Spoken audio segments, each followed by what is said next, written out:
There's a book from 1978 called What is Scientology? I know you can't see this, I'll show it to people later. And it has my name in it as one of the writers of the book, just to tell you I'm not making this up.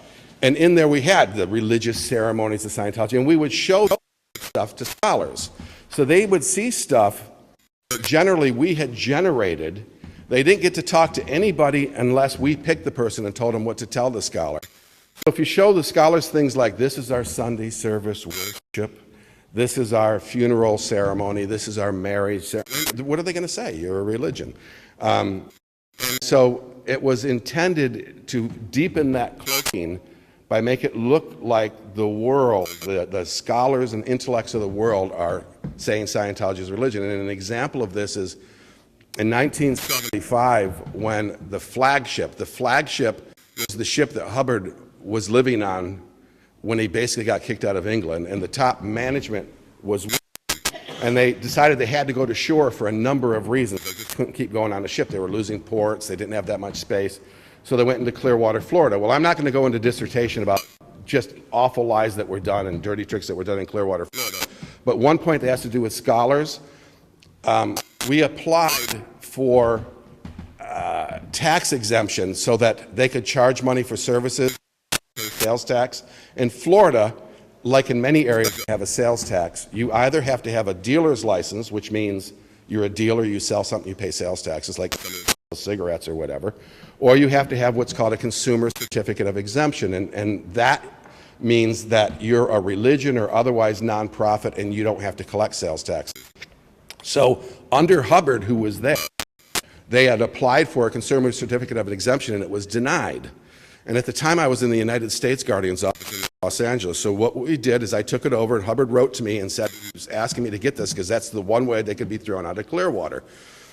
So we grabbed a bunch of scholars' opinions and I went to Tallahassee, and the name of the president of the was down there at the time, Church of Scientology in California. We attached all these scholars' opinions that Scientology is a religion and blah, blah, blah, and they granted the exemption. So I'm just saying, one, we did the close, we then sheltered what the scholars could see to get them to say it's a religion, and then we used it to get benefits like that. And that's all the religion angle is to get that. Because frankly, look at this. How do many people get into Scientology? I mean, I've seen so many Anon videos, which are awesome, of people that are out at a stress test.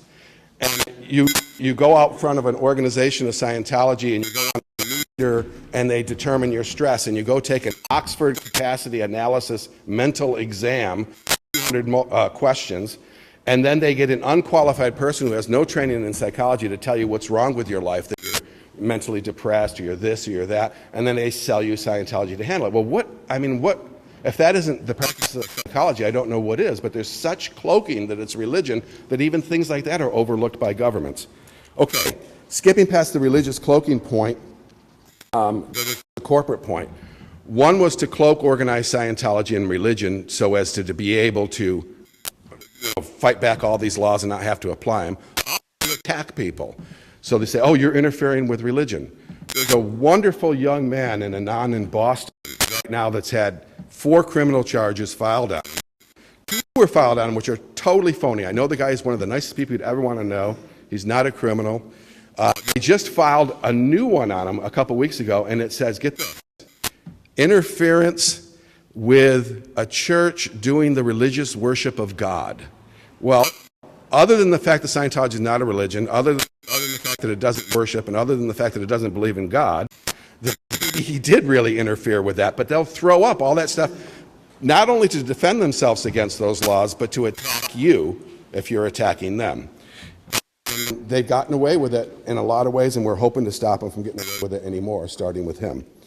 The next area where they cloaked themselves was corporately. And that's the area I worked on the most. And basically what you see now, you'll see in the literature they handed out about me, they said Larry Brennan worked in the corporate department assisting attorneys and accountants and doesn't know anything because it was 25 years ago. Well, first of all, I didn't assist attorneys and accountants, I ran it. I'm the one that brought the corporate planning, the start of Church of Scientology International, their mother church and all that. And what we do with RTC, Religious Technology Center, to David Miscavige and sat with them for 5 hours and taught him it.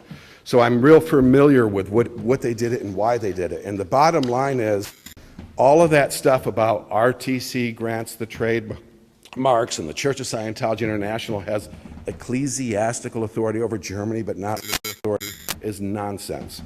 When we did the contracts for the German and all the European and all the churches of Scientology around the world to sign, they weren't even allowed to do them.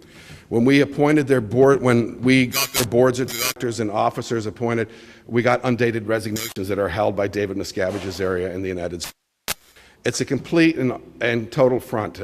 In Germany, well, in Denmark, for example, I was asked by Miscavige, I ran the royalty contracts for Hubbard's books with New Era Publications in Denmark, and I brought this big, thick royalty contract to get signed in Copenhagen, and they were not allowed to read it. They just had to sign here, and whatever Hubbard said was what it was. And that is literally, and I know I'm not giving many examples, but I can later to anyone who's interested, that is literally the entire corporate sort out is like that, are just layers of lies. And the intention was, well, the way it was made out, the intention of some of us who were doing it was we wanted to get it straight and honest, and there was going to be no longer any phony money to Hubbard like there was. There was money and secretly funneled to Hubbard several $1 million. We were going to stop that. It was all going to be straight. It was all going to be honest. It wasn't. It became worse.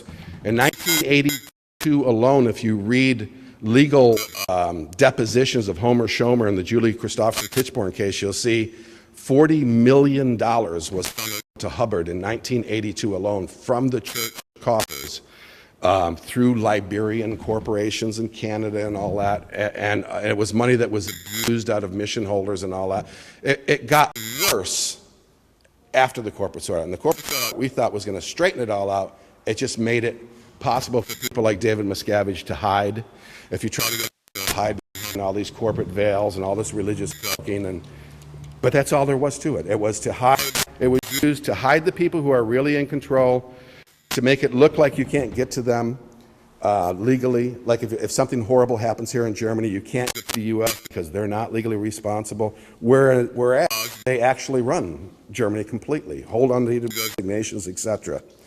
And that was done under Hubbard orders and Miscavige. And I think the part that I objected to the most is that when we put that corporate structure in at the end of 81, 82 into 83, David Miscavige took it as a license, and he went, there were more people beaten in Scientology and had multi-person interrogations against their will sent to penal camps in 1982 alone under David Miscavige than in the 15 years of the Guardian's office prior to that.